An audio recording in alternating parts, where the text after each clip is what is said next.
มีพันอะไรที่อยากบอก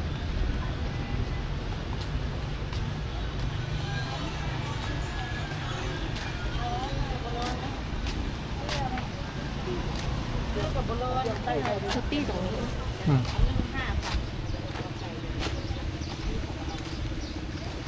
โอ้โห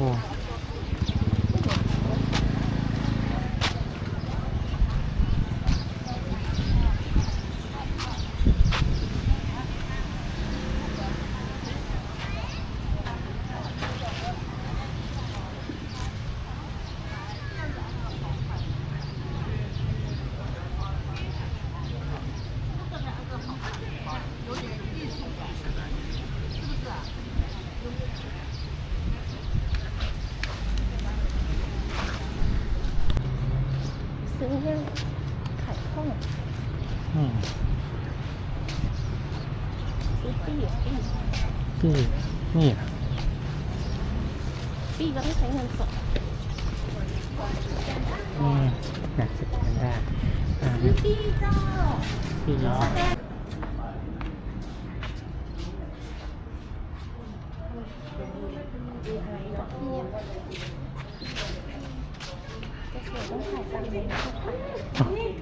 เดินในลม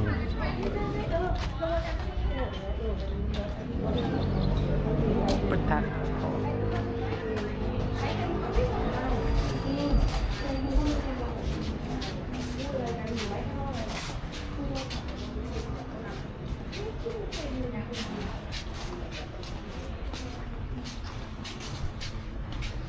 เสื้อถ่ายเฉยๆเลย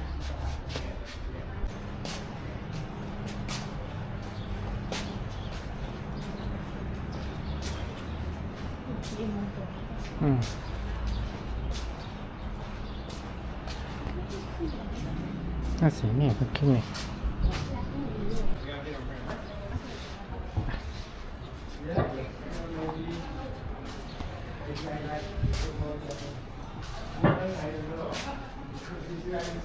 โอ้โหนี่ก่อนนี่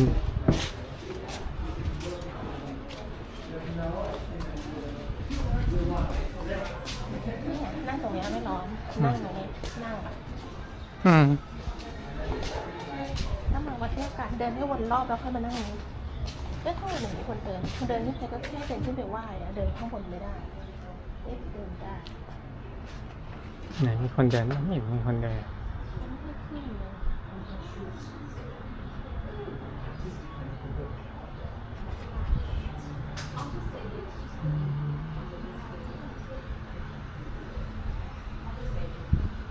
มุมนี้ก็สวยมุมดาวเรียง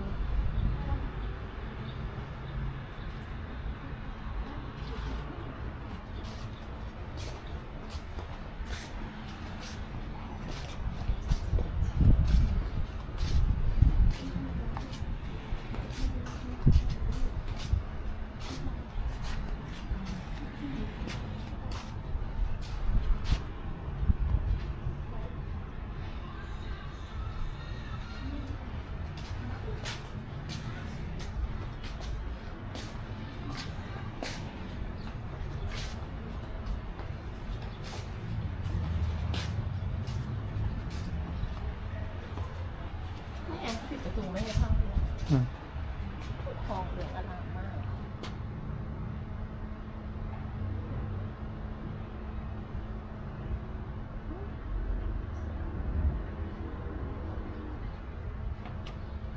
เป็นมุมเพียงนะ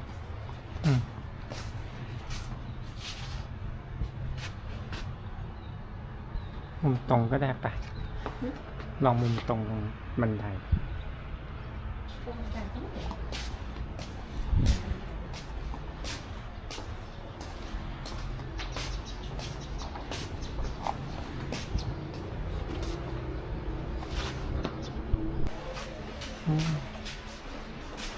นี่ค่ะ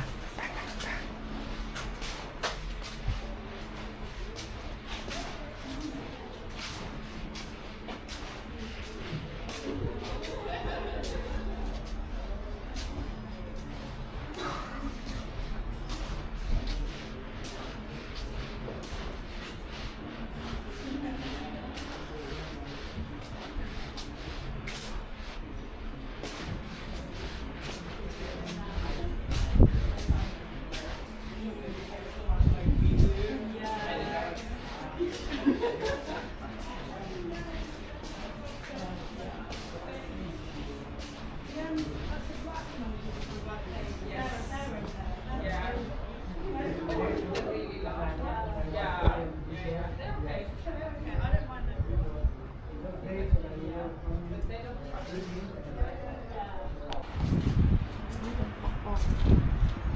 ดลงอีกแล้วนี่เป็นฮะตรงนี้เลย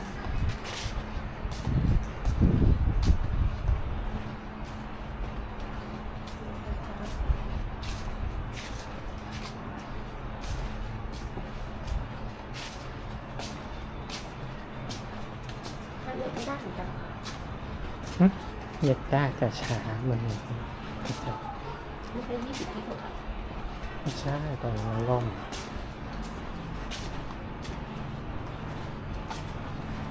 ตรงนั้นได้อยู่ หรือว่าตอนที่เข้ากับตรงนี้มันจะดีเลยมันไม่ได้เพราะว่าเด็กมันไม่ได้ มันผ่านกำแพงเฉยๆต้องไปออกข้างนอกนี่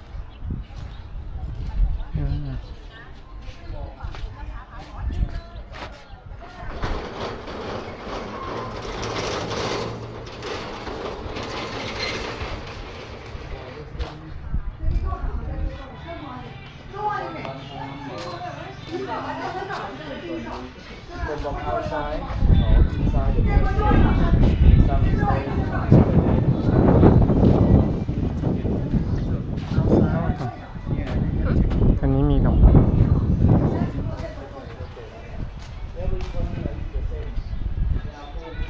เย็นบาทด้วยโอ้120อย่างนี้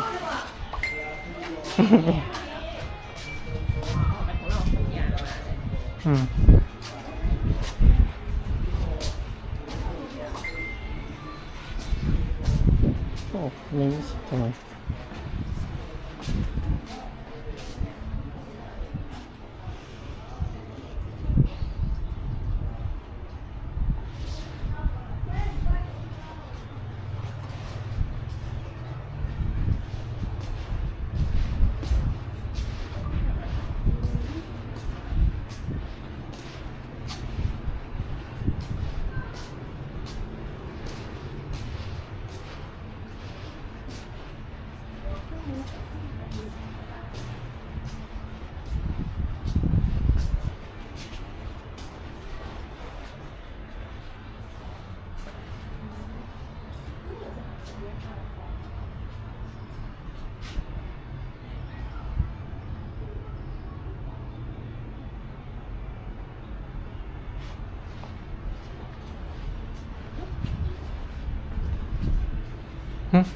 แค่นี้อ่ะ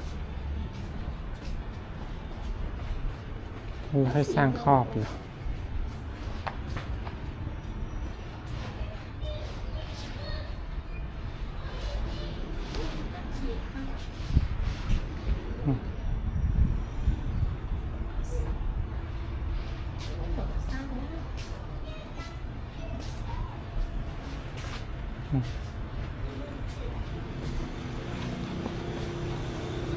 แล้วไปตรงไหนต่อคะ เดินกลับต่อ ก็เดินที่เดิมนะไปดูร้านค้าแล้วนั่งตรงนั้นนะแล้วก็วิ่ง ร้านเปิดนี่เราต้องขึ้นได้แต่ที่มันต้องวนรอบกับทางเดิมอ่ะ ใช่เหรอ ไม่อยากขึ้นไปที่สุดด้วย ไม่ขึ้นนะย้อน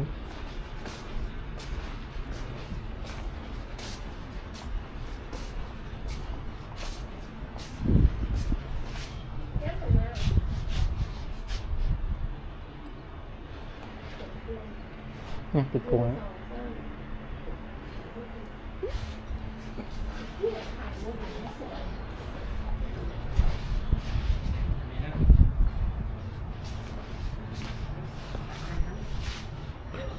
น้องถูกมายืนนั่นถ่าย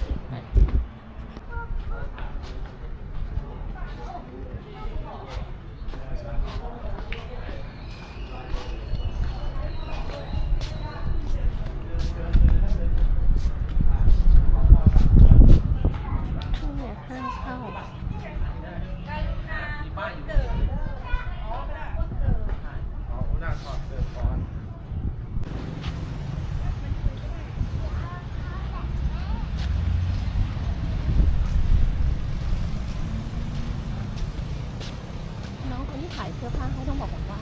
พี่เขาต่อเก่งมากเลยนี่ตัวที่อยู่ในหุ่นตัวกระโปรงตัวนั้นก็สวยเยอะ จะต้องรีบละ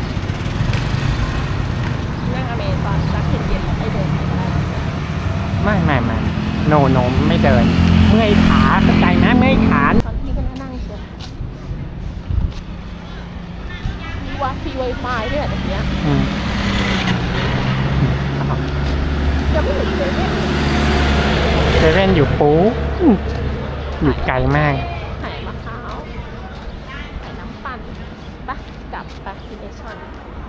ขายน้ำมะพร้าวสด30,000 กีบ ว่าอเมซอน แฟชั่นผู้เบาแฟชั่นผู้เบา ไปดูไหมไปดูป่ะไม่ดูแล้ว นี่ เมซอนดีกว่า เมซอนก็ได้เลย